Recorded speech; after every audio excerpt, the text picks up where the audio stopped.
All right. Welcome to another edition of Carnivore Bites. I'm your host, Jeff Sherman, along with Dr. Eric Lopkin. And Dr. Lopkin,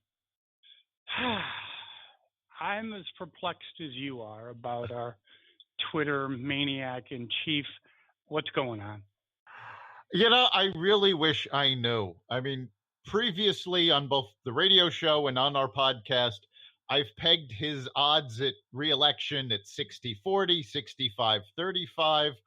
After the last few days, he's tweeted himself down to 50-50. He's making claims that he doesn't have the power to back up. And I think the worst of them was last Friday when he ordered businesses not to do business with China. He has no authority to do that.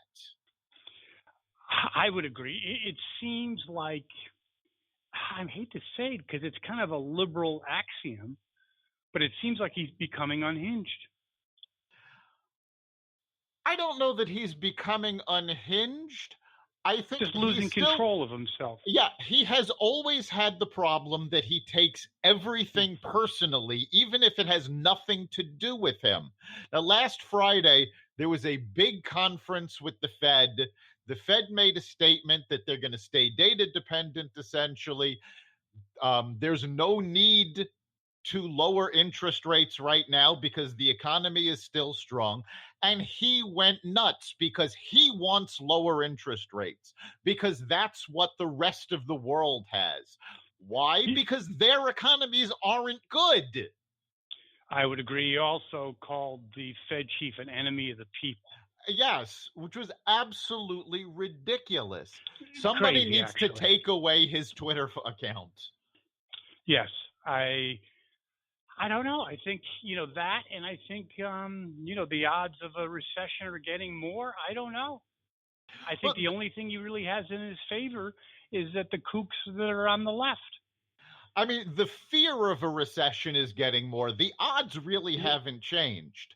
I'm still pegging a recession at early 2021 rather.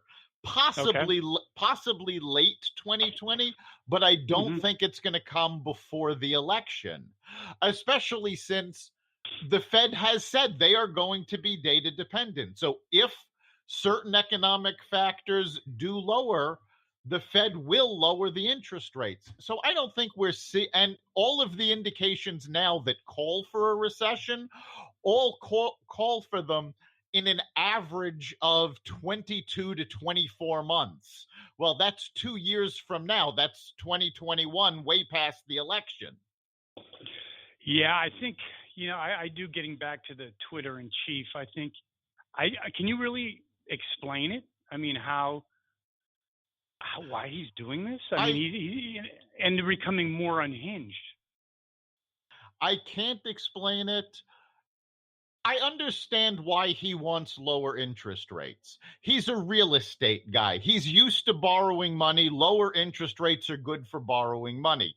With the amount of debt that the U.S. has, lower interest rates are good, especially since he and the Democratic House pushed through this horrible budget that increases our deficit.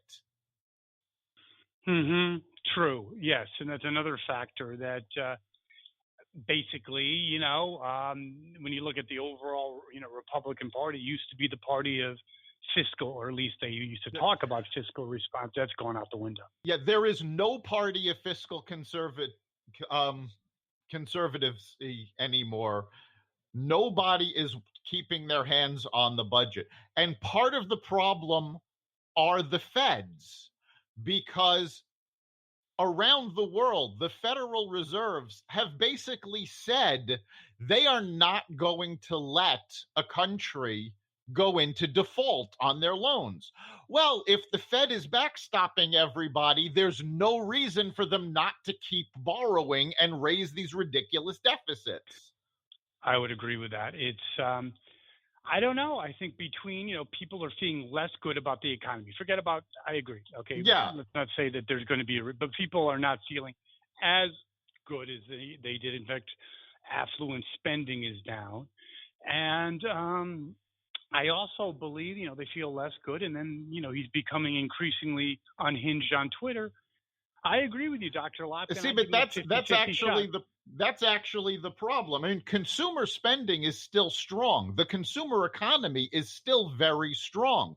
The reason people don't feel as good about it is because he tweets, the market reacts, and he creates all sorts of volatility, and that makes people nervous. If he would stop tweeting, people could actually focus on the facts of the economy and they'd feel better.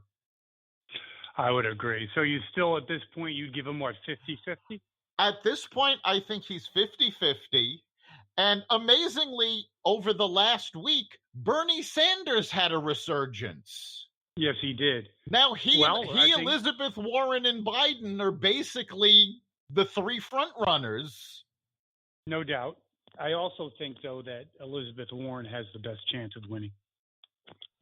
I still think Elizabeth Warren has the best chance of winning.